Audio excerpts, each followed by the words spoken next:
À évoquer ce chapitre diplomatique. Nous sommes en ligne avec Gérard Vespierre, chercheur associé à la Fondation d'études pour le Moyen-Orient. Bonsoir, merci d'être avec nous.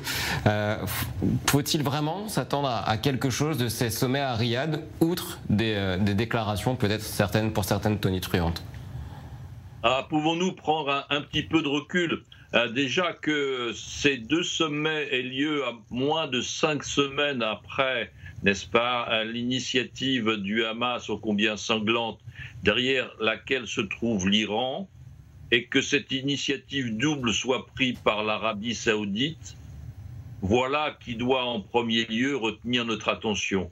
Il n'est pas question pour le royaume saoudien de laisser une initiative stratégique de cette ampleur à Téhéran. D'où cette double réunion destinée à réunir le monde musulman d'un côté, y compris l'Iran, et le monde arabe de l'autre, sans l'Iran. Donc voyez-vous, il y a là une affirmation de la rivalité, il n'y a pas de rapprochement entre l'Iran et l'Arabie saoudite. Regardez les positions vis-à-vis de ce conflit.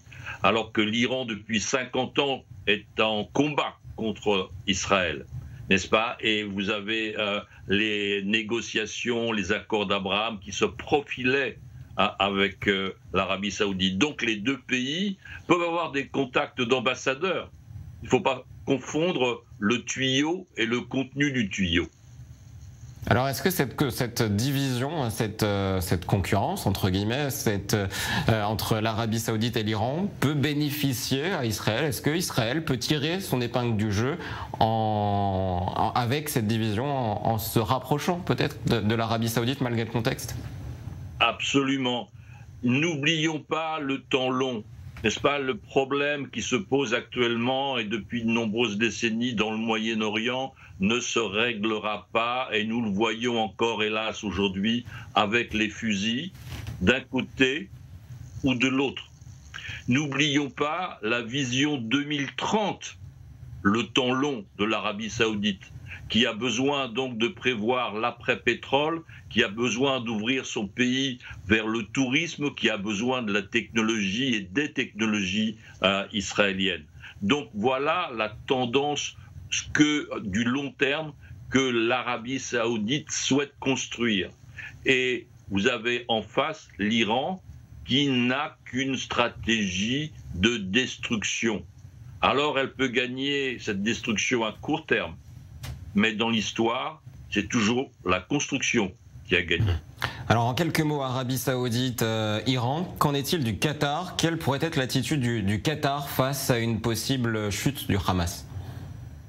Écoutez, je pense que le Qatar s'alignera et tiendra compte de cette réalité. On lui a demandé d'aider, eh bien il a aidé.